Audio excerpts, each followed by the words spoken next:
Hi, everyone, and thank you so much for joining us today. I'm very excited for our discussion this afternoon or this evening or morning, depending on where you're joining us from. I'm Kim Johnson, VP of Product here at BIO-key International, and I welcome you all to today's webinar on cybersecurity and government protecting critical infrastructure against cyber attacks. Absolutely, not kidding, one of my favorite subjects. So we'll dive into it. A quick housekeeping note is you are in listen only mode. However, please enter any questions that you have for us throughout this discussion to have us answer or go over in more depth. You can use the questions panel as part of the GoToWebinar interface to do that. Also, we are recording this session, so if you have to step away or you want it to share with everyone afterwards, we will be sending it to you following today's event. So today we're talking about cybersecurity in government. As an overall sector, government entities or agencies, as we call them, are really facing a plethora of cybersecurity threats, right? They're getting ransomware, business email compromise, phishing, and data breaches, and the list continues. What we've seen is that many are underprepared for that relentless onslaught of attacks, and even more so, right, as we had the pandemic over the past 18 months, it's just increased exponentially. And so we'll be discussing really how prepared government is, what we're seeing in terms of trends in the sector, and what is the response capability of the sector in general, and how can that be improved.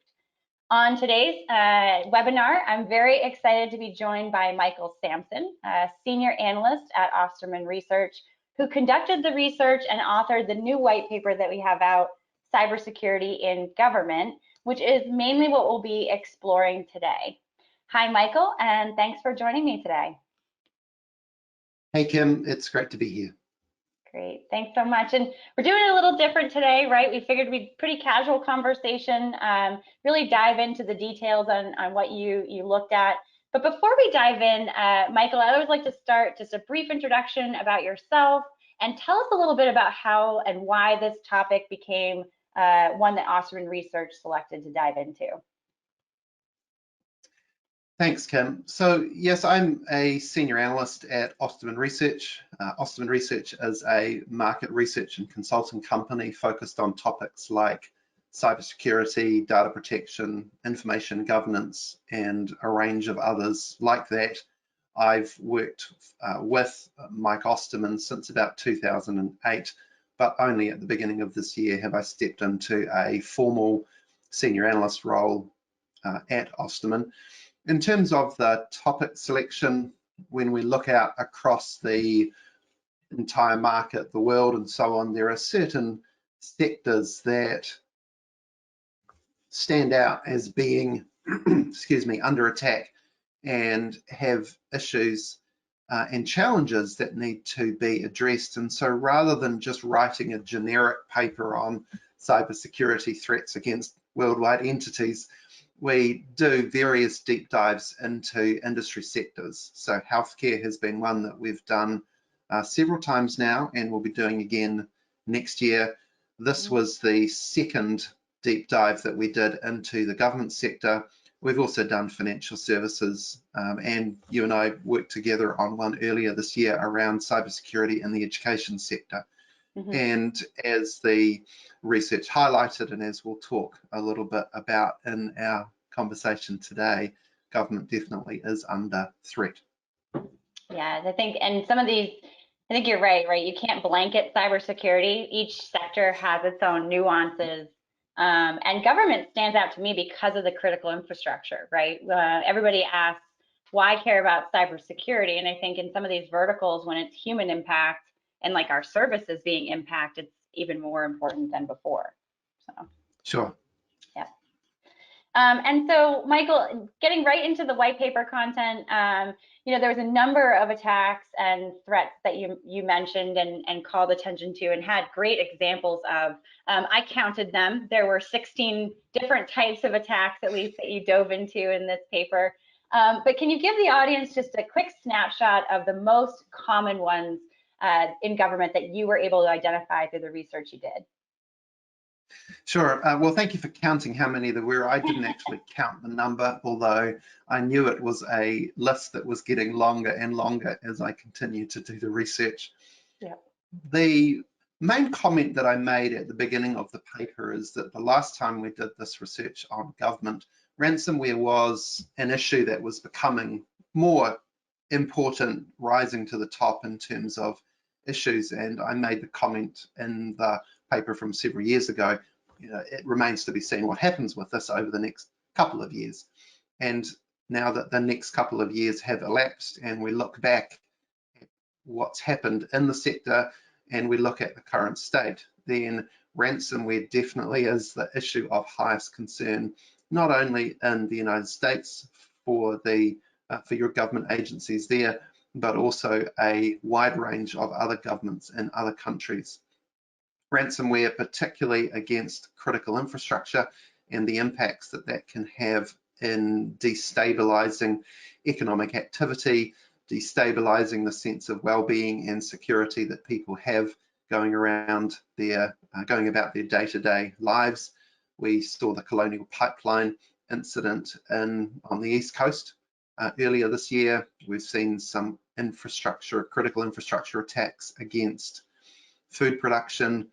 Agriculture's been called out as being a potential significant threat vector for ransomware against critical infrastructure going forward. So governments just in general seem to be particularly concerned about this due to the flow-on effects. There were other ones like phishing, where government agencies were under attack for credentials and for stealing data or planting malware. Mm-hmm. And it's not only in the United States that we're seeing that, but also in countries around the world. I live in New Zealand, and it seems like every week there's a news article about a government agency warning about phishing attacks or that something is coming. So it's an issue that has become increasingly top of mind in the government sector. The other big issue I think that we've seen, particularly over the last 12 months, has been this whole area of supply chain interference or compromise or attacks, where organizations can no longer assume that the tools that they're using or the supply chain partners that they're working with are, what's the right word, safe, are secure, are not vulnerable against attack. Yeah, exactly. So, I mean, we've had SolarWinds, which impacted something like 18,000 organizations across the world, including many government agencies in the United States, FAA, Department of Homeland Security, Department of Justice, and many others.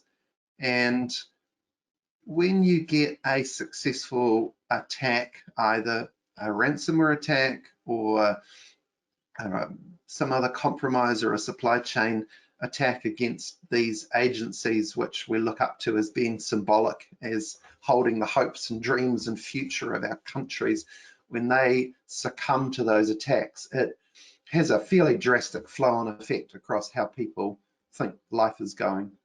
And there's 16 in the paper because you counted, but there are other issues as well around election interference that in recent years we've seen targeted, fake news and attempts to destabilize those, and various others. Yeah, I think I attended a discussion when we went to the National Association of Counties annual conference, and there was an entire panel, FBI, CIA, right, all the agencies there, and they said the election interference is more so, like you said, the social aspect, right? The fake news that was out there was actually how the election was impacted. But just as a sector as a whole, I think you made some great points there, either supply chain impact, but that it directly impacts citizens. And that's when we start being, I think, more sensitive to, and we all individually start taking some responsibility on these attacks. So, yeah, and in many countries, government isn't the owner or operator of critical infrastructure. But I think there's this heightening awareness that what happens with critical infrastructure happens with the rest of the country. And therefore, government is up-leveling their interest in this in order to secure national security issues and safeguard the sense of well-being across business confidence, consumer confidence, and so on across our countries. Yeah, that's an excellent point. I remember the story I attended one time. It was the Ukrainian National CERT presenting on the systematic attacks, for example, from Russia. And it's Yes. just the disruption that's available, and the amount of disruption that's available with these attacks is enticing to cyber criminals. I think the other thing, if you look at ransomware as a business, which is basically what it's become, right, a revenue generating, the payout they're figuring out is if there's a lot of pressure or human impact concern, they're more likely to get paid, and paid quicker, and out of the situation faster. So critical infrastructure, healthcare is another one, right, where these are criminals. They know what they're doing, and they're targeting these on purpose. And so government's right for that target. Yeah, I mean, it's pretty hard for a government to say we refuse to pay a ransomware, or if a ransomware attack against fuel lines takes fuel out for 6 weeks, and the government says, just don't travel. You don't need fuel, it's not necessary. Or, I'm sorry, people, there's no food that you can buy for the next 6 months because we have to rebuild our system. So, yeah, absolutely. There was a data point I saw yesterday that in the first 6 months of this year, something in the order of 600 million has been paid out in ransomware payments across 635 incidents, and in comparison to all of last year, it was 416 million paid out over 12 months and only 487 incidents. So we've already seen 42% higher count of incidents and something like 30% higher payouts just in 6 months compared to last year. So it's a very profitable business approach. Yeah, it's a lucrative market to be in, I guess, at this point, right? From these. Yeah, well, I mean, if it wasn't cyber criminal activity, we'd call it the next unicorn, wouldn't we? Probably the next investment opportunity. You better believe it. And so, as we just mentioned, this isn't new. I think that the other thing I find surprising is it's just increasing, and there's this explosion of these attacks. And so we've known for years, right, that government is a great target for cyber attacks, especially with classified data and, like we said, critical infrastructure. What else did you notice or did you find makes this sector such an attractive target beyond what we've possibly covered already? You didn't count how many items I had in here. It looks like there's about 12 in the paper. So there were quite a few issues in here. One of the issues that I think challenges the government sector is this whole issue of funding and not investing enough in doing that. When I looked at the response from governments across the world and taking this more seriously, the idea of increasing investment was a common one, both in the executive order out of your country. When I looked at Australia's response in their cybersecurity strategy, the increase in investment was one of the top level issues that they were focused on. So there's this sense that in order to safeguard what's going on, we need to up-level our game and increase the level of investment and invest in the right things. There's also the issue, and again, it was gratifying to see this both in the response from the United States and also the response from Australia, the issue around availability of trained cybersecurity professionals in the sector who are able to assist and help. And particularly for smaller government agencies or offices at the state or more local level, having a full-time cybersecurity professional on staff is something that doesn't often happen. It's just one of the responsibilities that your overburdened IT person has to deal with. And given the ability for cybersecurity attacks to undermine operations, to take an agency offline, to impact the way that citizens can work in cities and localities, the lack of cybersecurity professionals is a systemic issue that needs to be addressed in the sector.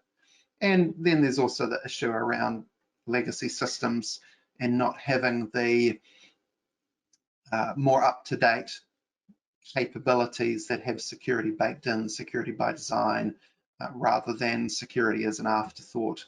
And vulnerability analysis and all those sorts of things, which again comes back to a question of investment, but also a question of trained professionals to do an assessment across an organization and say, these are the issues, these are the devices, the endpoints, the servers, and so on that we need to deal with and address. Right. Yeah, I think so. All of those, we just went to a state CIO event in Seattle, and these were all. You went in person, didn't you? After not We being able to went in travel for person. Yes, yes. We had, wow. wore masks and did the vaccine card evidence, and got to shake some hands. But it was enlightening. So one state mentioned they have about 2,200 applications, and some of those can be upwards of 30 years old.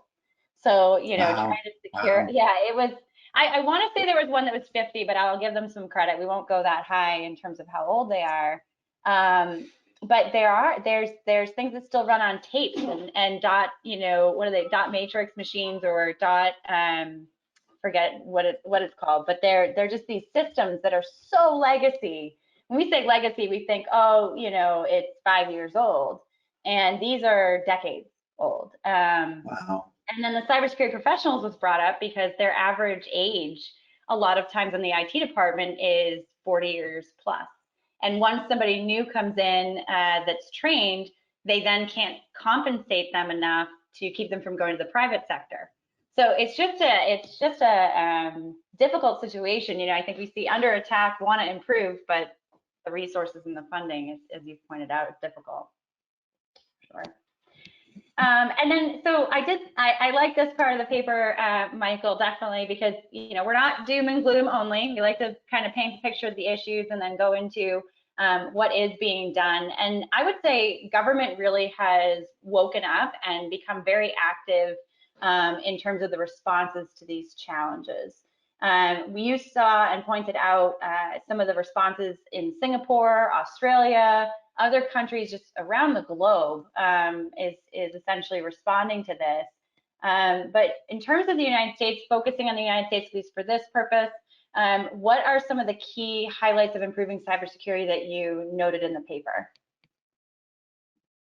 Yeah, I think it's fair to say that this has been an issue that governments have faced for quite a while. And if I think of one of the reviews of Australian government agencies' readiness for cybersecurity, there was a report several years ago that said it was very poor. And I'm sure that there's other countries, including your own, where similar research projects have been done to draw that out.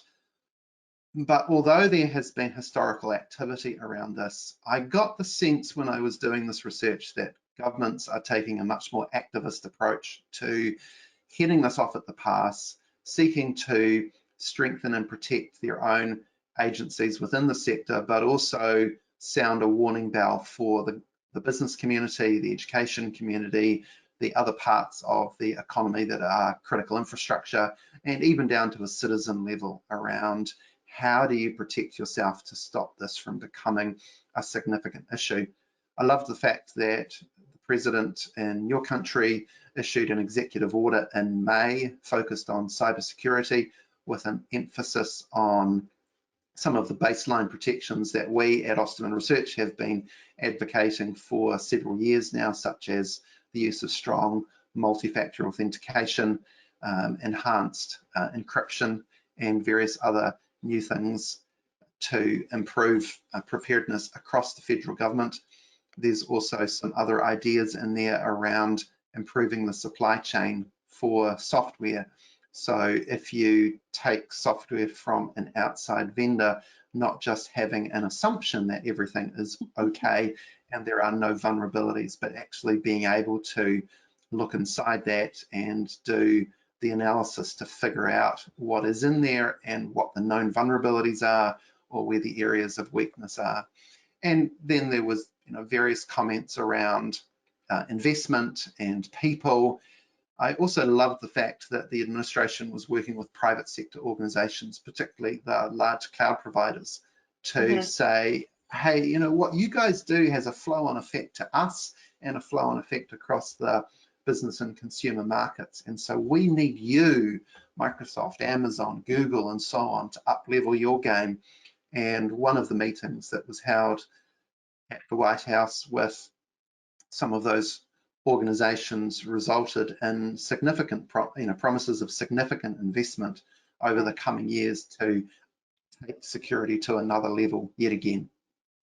Yeah, I thought that was, I just read through that list of commitments from the private sector. I thought it was excellent. Not only the commitment, but I think the level of ideas, and not just targeting their solutions, but they're targeting even cybersecurity education and development of professionals. Absolutely. I mean, Yes. it was excellent. And I think that the other thing that stands out to me are some of the resources that have recently been made to help support some of these, it's one thing to talk about, but like, where do you start? I think as the executive order came out, now it's like, okay, you've given us a really short timeline. How do we get there? Became a question. And I've seen tremendous content from CISA, the Cybersecurity and Infrastructure Security Agency. And so the stopransomware.gov, I know you mentioned in that paper, is fantastic resource. Everybody listening in, they have an amazing ransomware readiness self-assessment that's rather eye-opening if any organizations want to try it or take it.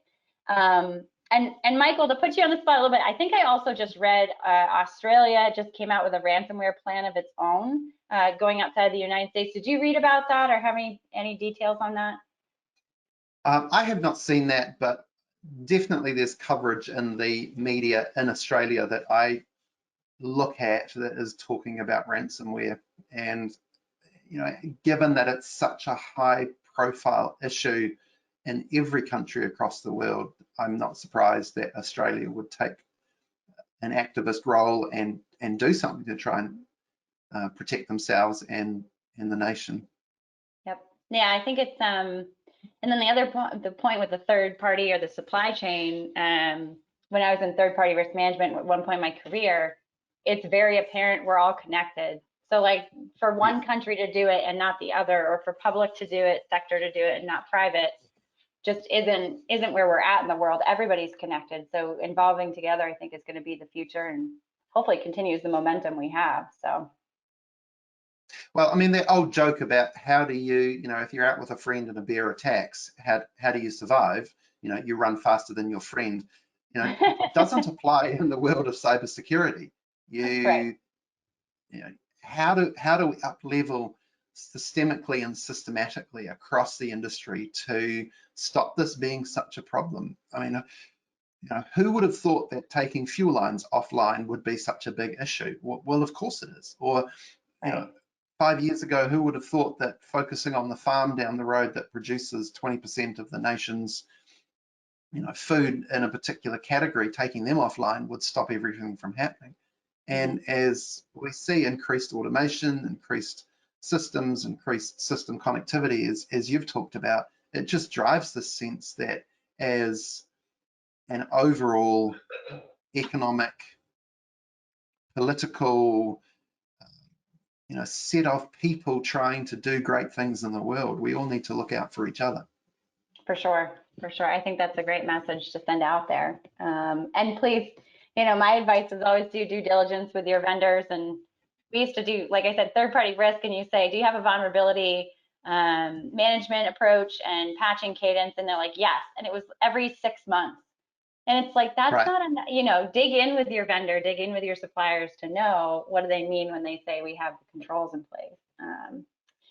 Yes, so, it wasn't part of this research, but one of the other projects that I did at Osterman Research this year was looking at the ability to do code analysis on delivered applications. So you would take a Zoom delivered product or GoToMeeting or some of these other things, and you would run it through this analysis, and it would say, hey, look, there's these open source components that are included in here that have got high ranked vulnerabilities, critical vulnerabilities that have been included in here.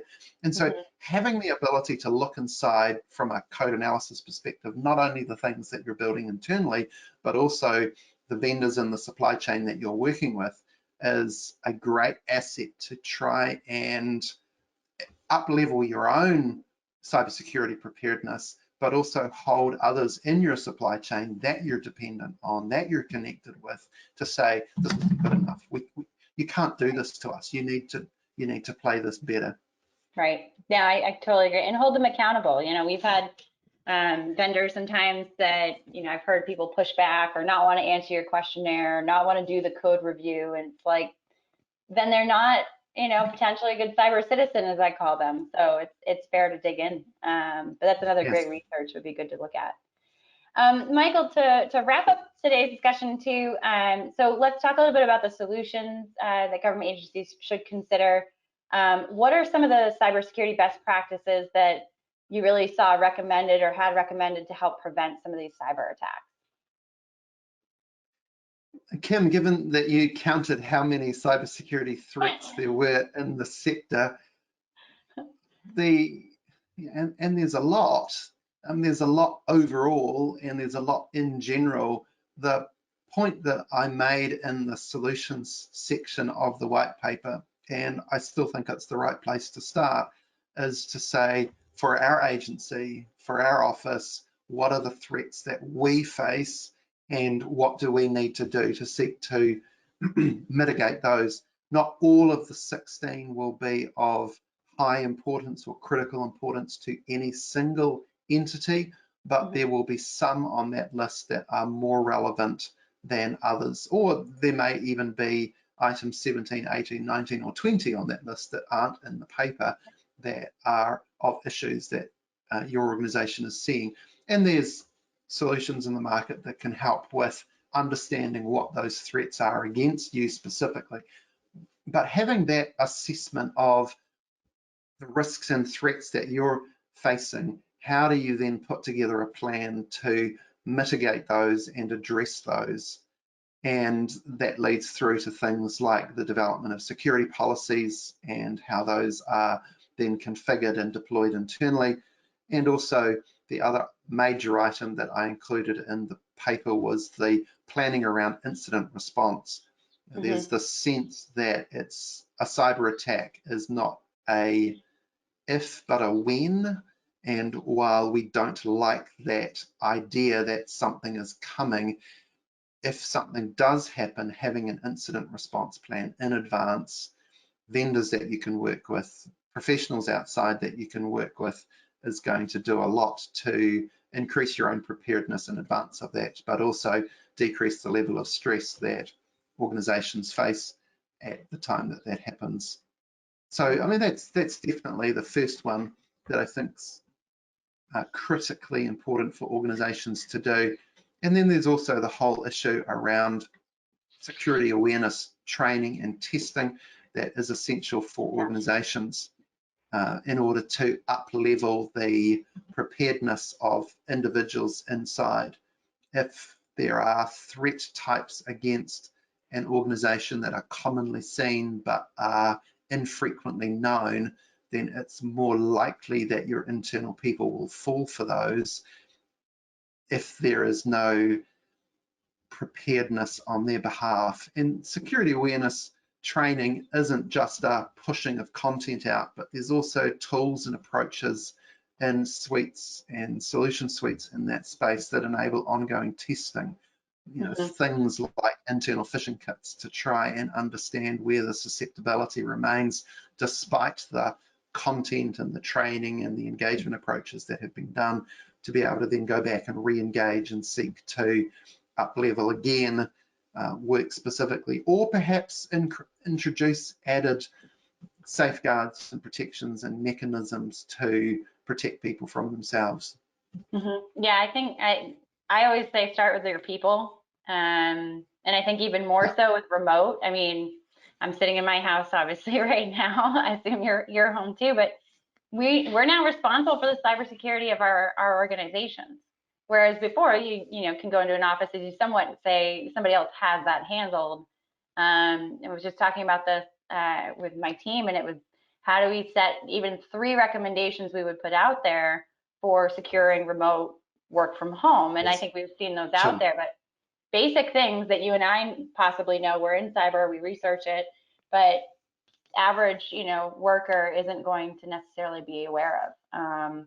And on their personal devices, like you're using your personal phone now at home, just as much as you are a work, you know, device, how are you securing your personal device? So I couldn't agree more. And The part obviously that I would highlight, and somewhat biased, right? We'll put it out there. But the main thing we've seen, and it's actually recommended in the executive order, or is the top cybersecurity priority for counties we've read about, and even states, for example, is the securing of identity and access. And so a big thing is to just stop relying on passwords. You know, I mean, we've been talking about, I think, the death of a password for, I don't know, I've been talking about at least a decade, and everybody is. And so even if you can't remove them, right, I think the passwordless goal is out there. But there are other things like single sign-on to eliminate multiple passwords so people aren't using bad habits. Multi-factor has become the must-have. When you have when you have something that can prevent a ransomware attack up to about 90%, why not use it, right? Like, what is the barriers? And there are barriers, but now it's, like we said, not if, but when. This isn't an insurance policy anymore. This is a potential threat factor. And then the last thing I say, I think the paper highlighted well, is passwordless, is more of going beyond what we call device authentication. Right now, all we trust is phones and tokens and devices. And so we're getting to the point where even those are hackable, right? We've seen them hacked. I just read a fascinating article on phone number recycling, and how phone numbers are even being recycled for OTPs. And so looking at something you are, which is the biometric factors, to really augment that strategy. So phenomenal solutions recommended. Any last closing thoughts, Michael, before we kind of wrap up the discussion for today? Yeah, Kim, thanks for the opportunity to do a deep dive into some of the topics in this. I mean, in a sense, government's not unique because the threats that we've concentrated on in this paper are also threats that we see in other industry sectors as well. There are some general and generic ones, but there are also some specific ones that governments deal with. One of the ideas that we haven't talked about that really stood out to me in the report this time is the holding of personal and classified data. You know, by virtue of living in a locality or a city or a state or a nation, individual citizens are required by law to provide certain personal data to various government entities and agencies. And once that sensitive, confidential data is there, government carries this huge responsibility to protect that, because there are details in there that are either impossible to change or quite difficult to change, but that are commonly used to provide cybersecurity safeguards for individuals. You know, I can't change the date that I was born on, but that's a question that is frequently asked in a cybersecurity security question. Or right, I can't change the city that I was born in, and yet that also is one of the ways that we uniquely tie an individual to an identity. And so there's this requirement on governments to protect the data that we have been forced to provide in order to safeguard the economy, but also individuals.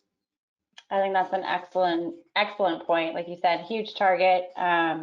And fascinating enough, I'd say the stealing of the data, but then the use of the data just exponentially was, attacked and abused. And fascinating story I just heard about was the influx of claims that, for example, the Department of Labor had in one state. And so that was, they saw the same number of claims in a few months that they'd see in 80 years. And most of them were fraudulent. And so that goes back to these actors are stealing that classified data so they can go take the claim for unemployment, for example. So it's even like using their own data then back against them. How do you prove the identity of somebody digitally? How do you know they're supposed to get these claims and these interactions? And I think, the last point I'd point out too is it goes back to the trust, and the paper calls this out, the trust we have in these government agencies is so important, right? That the fraud isn't happening and that the systems are trusted is super important, so that we trust the government that we rely on for a lot of these services. So fantastic point, fantastic point. Yeah, and I think part of the issue that we have is maybe we don't want to have to trust governments for this, but we have no choice. You don't, well, By to get your virtue of, services, right? Yeah, you don't have a yeah, choice. You're absolutely. right. Yeah, Yep. A lot of people, that was how they got paid for the past year or plus. That was their income, yeah, right? Was trying to get these services back. yeah, So, absolutely. And we've seen the same sort of thing in terms of tax rebate fraud in yeah. various places around the world, or during the height of the COVID subsidies, same kind of idea. If a cyber criminal can get in front of a business applying for those with the various agencies that were set up, when the business actually gets around to do it for themselves, it's like, oh, I'm sorry, you guys have already got this. Didn't you? Right. Didn't you get the check? You claimed it, right? Yeah. And Yeah, that's the, you got it. and then it was amazing too, because on the other side, these frauds, so in the fraud cases, they're so good that they start calling the legislative branch of the government to say, hey, I'm not getting paid. So the government's then pushing on these services departments or agencies to provide the money, and they're like, they're not even your constituents, like they're not even, they're actually the criminals calling in to complain. So it just, yeah, the classified data issue, I think is key, the identification issue. And the last thing I'll say about classified data, sometimes in government, just getting access to a database is so incriminating. If you think about getting access to something, let's say in the CIA, just the fact that somebody's name is in that database is in and of itself very dangerous information for people to have. So yeah, I think that's a phenomenal point. And like you said, not all sectors, are complete unicorns, but I think some just stand out more than others, as this one does, for sure. So Michael, that is all the time we have for now. Thank you again so much for joining me and providing the deeper dive into the cybersecurity challenges that we see in the government sector, and some of the possible solutions. Brought up some very unique, great points. I think we just barely scraped the surface of the paper, but a phenomenal piece of research. As I discussed, the solutions that are mentioned, one of them is stronger identity and authentication, which is where BIO-key can come in and help. We do provide identity and access management and identity-bound biometric solutions that offer options for multi-factor authentication, single sign-on, self-service password reset. And so over 25 years, we've been helping agencies, government agencies. So if you're listening in, very happy to help you work on some of these use cases like preventing ransomware attacks, improving election security, and even securing remote access. The white paper is attached to this presentation today, so you can download it straight from the webinar interface, or you can visit www.biokey.com to learn more. Anyway, that wraps up the event for today. Thank you again, Michael, for joining me all the way from New Zealand, as always. Happy to have you. And thank you, everyone, for listening in. So thanks so much. Hope you have a great day.